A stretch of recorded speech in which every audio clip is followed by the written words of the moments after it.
Welcome back to Philosophy and Ethics in Games, the series where I break down the stories in some of our favorite games and ask the tough questions to figure out what is right and what is wrong. I'm Josh Bearheart Hawk, and today we're continuing our march west with Joel and Ellie in The Last of Us Part 1. In case you missed any of the previous episodes in the Philosophy and Ethics series, I've linked a playlist in the description below. As I continue to break down this and other games, I'll add new videos to the playlist so you can find them all in one place. After being bitten on the way to the Capitol building, Tess decided to sacrifice herself in order to give Joel and Ellie some time to escape the incoming military. It was a noble gesture, but kind of a hollow one at the end of the day, as the pair still have to get through the building and avoid the patrols that are now swarming the area, and bringing me to the first thing I want to discuss. It's a pretty common trope in games, and one that kind of makes sense from a gameplay perspective, to have waves of enemies to either defeat or evade. This is obviously done to add some action to games in places where things might otherwise be too boring for most players. But even so, it's one of those things that just drives me crazy in these kind of games in particular. I talked a bit in the first episode about how I was annoyed with the sneaking around in the first couple of hours, as it took me some time to get used to. But this isn't even about that, as the idea that these soldiers would be swarming the building looking for Joel and Ellie is actually kind of wild. The best explanation I can come up with is that they somehow knew there were fireflies there, killed them, and then just sat back and watched the area for others that might show up. If that's the case, though, it kind of makes things even worse because it falls into another concept that always bothered me in these post-apocalyptic kind of games. When covering Telltale Games' The Walking Dead, there were a couple of episodes I picked on for their representation of rebuilding society and what that would wind up being like. The problem I see in those games, as well as in The Last of Us and others, is that while the idea of society just falling and never rebuilding makes for some great sci-fi, it isn't wholly realistic when you consider the nature of human beings and the fact that we built society in the first place. See, while the modern luxuries would go away in the event of something like the cordyceps outbreak or some other massive collapse, the basic tenets of humanity and the ability to cooperate and work in groups that has brought us this far would still be there. We might lose electricity, indoor plumbing, organized farming, and mass-produced everything, but at the end of the day, we'd still be a social species and would still thrive best when working together. Where this comes in with regard to The Last of Us is in the fact that Joel and Ellie are in a world that is 20 years into the collapse of the modern world, and in which there shouldn't be the same shoot first, ask questions later mentality that would exist in the first few months of the event. People 20 years into this thing would have settled into a new norm, which we kind of see in the Boston Safe Zone. But the highly militarized and dystopian way that things are done just isn't realistic. That's mainly because that way of doing things goes against the cooperative social structure that humanity has thrived on for millennia. While we do tend to fight others as a means of survival, the people experiencing life in the post-cordyceps world would have some memory and idea of what the world was like before, and would be more apt to understand that not everyone is a threat. And 20 years into things, many of the early threats from groups of people like raiders would have slowly fizzled out because those kind of societies aren't sustainable for more than a few months at a time, as the lack of trust, or honor among thieves, causes those more anarchistic societies to fall apart. If you can't trust the people that you are sleeping close to not kill you and rob you in your sleep, you either kill them or you leave as soon as you can. Those groups would also run out of targets rather quickly, causing the turn to happen before many of them could even really get organized. So while the soldiers in the game might rightly assume Joel and Ellie are hostiles running with the Fireflies or a group of raiders, the reality is that the likelihood of that in a real-life scenario would be low, and the soldiers would be more likely to round them up and question them than to just shoot them. It's even pretty likely that by that point in time there would be established trade routes between various settlements and groups, and that Joel, Ellie, and Tess would just have been able to walk right out the front gate of Boston with no issues. But, of course, That would make for a boring game in most people's eyes, and as Joel and Ellie emerge from a tunnel, we find ourselves walking with them as Joel himself becomes the topic of discussion. In the first video covering The Last of Us Part 1, we briefly touched on Joel and his inability to process the grief of his daughter's death over the 20-year span from the start of the game to the present day. It turns out Joel's problem isn't just with losing Sarah, though. It's with processing emotions and having anything close to human feelings other than anger. The first thing he does is tell Ellie to more or less shut up and do as she's told. He doesn't want to talk about what happened with Tess, and all he wants to do is figure out how to get rid of what he sees as nothing more than a package with no destination. First things first, grief is one of those things that makes people do some crazy shit, for lack of a better way to put it. We've seen characters in the games that we've covered do things that make no sense at all because they were holding in grief or pretending things were fine when they really weren't. And that is about the worst thing that you can do. In some ways, the idea of hiding your grief is a generational concept, with older men specifically trying to pretend that they have no emotions and even going out of their way to avoid showing anything other than a stoic face, even in the most tragic of circumstances. This is something, especially in Western society, that is drilled into boys from the time they are very little and winds up causing them more harm than good in the long run. I can remember being 5 or 6 years old and getting scolded for crying and told to suck it up when I got hurt because boys don't cry. As I grew older, I started to realize how asinine that line of thinking truly was and how much bottling my emotions over the years had cost me. Trying to take in loss and grieve in private alienates you from others and leads to both physical and mental health problems that can drive you to an early grave. One of the most important things I discovered as an adult was that opening up to others, and especially those who are closest to you, and talking about painful memories and events from your life helps those things become less painful and leads to improved well-being and higher overall happiness. Even just sharing those things with one other person helps lighten your burden and can provide an amazing level of relief. In Joel's case, the best thing he could do would be to open up to Ellie about what happened and discuss things instead of locking her out and treating her as if Tess's death was her fault. And this scene, along with others we'll visit later on, shows us something that isn't talked about very often but should be a lot more common in these kind of discussions: emotional intelligence. Most people have heard of IQ, the measure of a person's general intelligence. But not as many people have heard of EQ, the measure of how emotionally mature a person is. People who have a high emotional intelligence are good at recognizing and managing their own emotions, and are often more empathetic and better at managing external relationships than those who have a lower EQ. They are also typically better at voicing when something is wrong and talking through problems that others might see as impossible to overcome. Applying this concept to Joel and Ellie, Ellie shows a much higher EQ than Joel throughout the course of the game, as she is able to manage her emotions and talk things through, while also recognizing when something is wrong with Joel and working to find ways to get him to open up. Joel, on the other hand, is very closed off and confrontational, and while he does open up some as the game goes on, he never really gets where he needs to be. And that's an important point to focus on, because EQ, like IQ, is fluid and can be improved with work and practice. Learning about self-regulation of emotions, taking the time to reflect inward, and identifying your own strengths and weaknesses while working to improve yourself in the long run are all ways you can raise your EQ. For instance, Joel could take the time to realize and reflect on why he shuts down like he does when Tess dies, and think about how his actions and reactions to events like that might impact the people around him, like Ellie.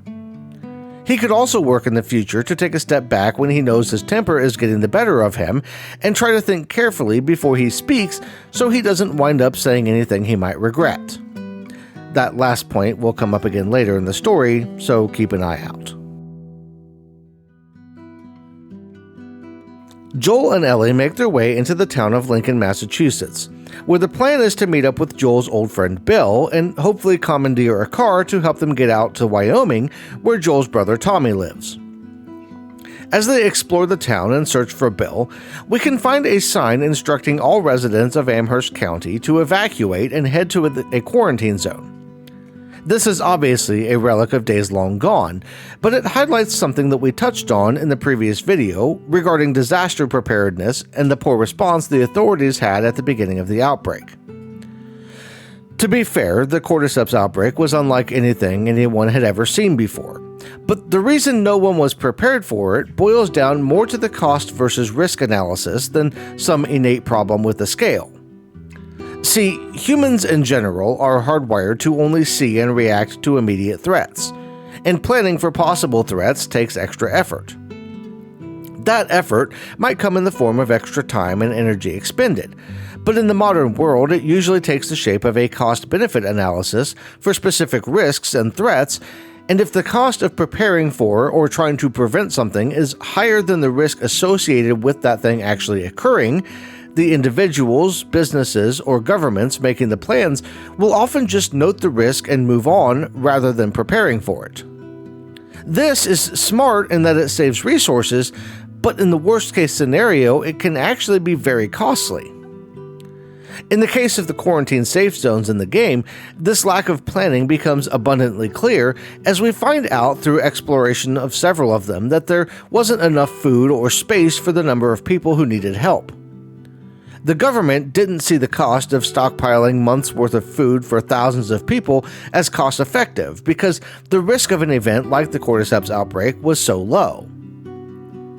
And if they had been preparing for it properly, there would have been groups of people asking what they knew but weren't sharing, or calling them out as wasteful since they were preparing for something so random. It's a no-win situation, and it's really hard to blame them for not being 100% ready. On the other hand, there is an argument to be made when it comes to their decision to shoot people, as we'll find out later on that many people were killed in the streets as a means to prevent the spread and because of the lack of preparedness. Joel saw this firsthand with the soldier that he ran into in the beginning of the outbreak, but many more people had it far worse as entire families were slaughtered trying to get into the safe zones. We'll once again bring up utilitarian principles here because the idea that the needs of the many outweigh the needs of the few is a popular one, and would have been the justification handed down from superior officers as they ordered their subordinates to shoot unarmed civilians. The radio would have sprung to life, with the voice of a commander coming over to say something like, "We need to stop the spread of the virus. If we don't kill those banging on the gates, we'll all die, including the civilians we've already let in." I brought up in the first video how important it is to be prepared for a disaster scenario, and this situation just drives that idea home as the panic would have been far less, and the government might have been able to keep some form of order if more people had been prepared and sheltered in place. Now, I do have to point out here that the government did screw up as they were ordering people to quarantine zones and even going door to door in order to evacuate people, creating a bigger mess than was needed. Meaning sheltering in place in this scenario would have been incredibly difficult. But that's something that would need to be addressed in the planning stages we talked about just a moment ago. The messaging in general from the government should be aimed at encouraging people to be prepared for disasters, and evacuation efforts should have been limited to the most needy in the situation. In general, staying hunkered in their houses would have been far better for most people. This wasn't some natural disaster where homes were destroyed. It was an outbreak where people would have been better off practicing social distancing than crowding into a safe zone. It is worth noting here that we've actually lived through a version of this with the 2020 pandemic, and we've seen the effect of messaging and the reaction of people being locked down. While some people are just ignorant and will refuse to do the right thing out of spite, many people will listen when the importance of the situation is explained and when a proper plan is in place. But some people do spend time preparing and will even do everything in their power to avoid going to things like quarantine zones. Sometimes they'll prepare way ahead of time and keep their families safe, and sometimes they're just looking out for themselves and want nothing more than to be left alone. Enter Bill.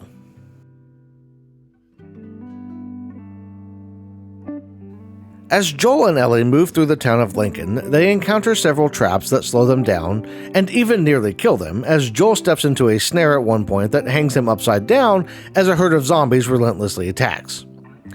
These traps are the work of a man named Bill, an acquaintance of Joel's from years prior, who was a bit of a survivalist and mechanic prior to the fall of society. Bill is a bit of a loner, choosing to avoid any kind of meaningful connection with the outside world, and his way of doing things is both beneficial and a huge risk. On the one hand, being alone means that you don't need to worry about anyone else making mistakes that could compromise your home base, and it means that you need less supplies overall, as the risk of injury is limited to just yourself and you only have one mouth to feed.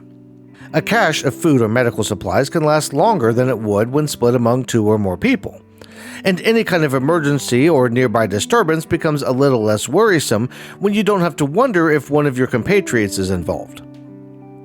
On the other hand, you don't have anyone to watch your back, and an accident or injury that might have been manageable with help could wind up being the end of your life. There's also a benefit to spreading the workload around when trying to secure an area and keep an eye out for threats, as one person can sleep while the other keeps watch when needed.